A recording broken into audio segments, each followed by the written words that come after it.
அனைவருக்கும் வணக்கம். ஒரு அன்பர் ஞானேந்திரங்களை பத்தி கொஞ்சம் விளக்கம் சொல்லுங்க அப்படின்னு சொல்லி கேட்டிருக்காங்க. இப்ப ஞானேந்திரங்கள்னா நம்ம சிரசுக்குள்ளரே அடங்கணும். 9 துவாரங்களும் நம்ம சிரசுக்குள்ளரே அடங்கணும்.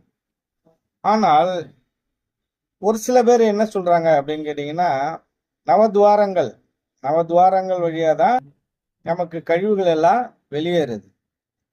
இப்ப இந்த நவதுவாரத்துல சிரசு இருக்கு இல்லையா, அந்த சிரசுக்குள்ளாரையே ஞானேந்திரங்கள் அடங்கணும்.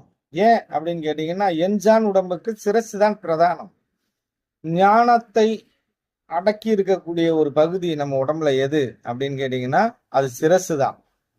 ஆகவே சிரசுக்குள்ள அதை அடக்கணும். இப்ப காது 2 ஓட்டை, கண்ணு 2 ஓட்டை, மூக்கு 2 ஓட்டை, வாயு ஒரு ஓட்டை, 7 ஓட்டை. இப்ப பாக்கி 2 ஓட்டை எங்க இருக்கு அப்படின்னு கேட்டீங்கன்னா, நமக்கு 3 விதமான நாக்குகள். அந்த 3 விதமான நாக்கள் பெருநாக்குன்னு சொல்றது நம்ம பேசிட்டு இருக்க அந்த நாக்கு. அதுக்குள்ளார உள்நாக்குன்னு ஒண்ணு இருக்கும். இன்னும் ஒண்ணு அண்ணாக்கு அப்படின்னு ஒண்ணு இருக்கும். அன்னத்துக்கும் மேல இருக்கிறதுனால அதை அண்ணாக்கு என்று சொல்வார்கள். அந்த அன்னத்துக்கு மேல ரொம்ப சின்னதா இருக்கும் அது. அதை நாக்குன்னு குறிப்பிடுறாங்க. அண்ணாக்கு அப்படின்னு குறிப்பிடுறாங்க. அந்த அண்ணாக்குக்கு மேலே 2 துவாரங்கள் இருக்கும். அதுதான் ஞானத்தை கொடுக்கக்கூடிய ஞான வழி. அந்த ஞான வழியே தான் ஞானேந்திரங்கள் அப்படி சொல்றோம். 9 துவாரங்கள். இந்த 9 துவாரங்கள் தான் ஞானேந்திரங்கள் அப்படின்னு சொல்றோம்.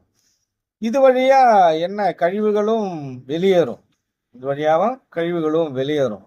அப்ப அந்த அண்ணாக்கு துவாரத்தின் வழியாக மேலே ஜீவனை ஏற்றி பிரம்மரந்திரத்தை தட்டி திறப்பதுதான் ஞானம், முக்தி, சமாதி நிலை அப்படின்னு நம்ம அடிக்கடி அதை பத்தி நம்ம சொல்லிட்டே இருந்துருவோம்.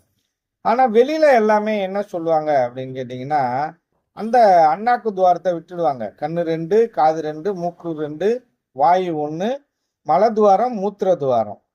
இதை நவதுவாரங்களா எடுத்துப்பாங்க.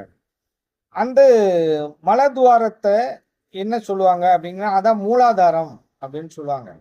ஆனால் நம்மளோட கருத்துகள் மலதுவாரத்தை மூத்திர துவாரத்தையும் நம்ம எடுத்துக்க போறதில்லை.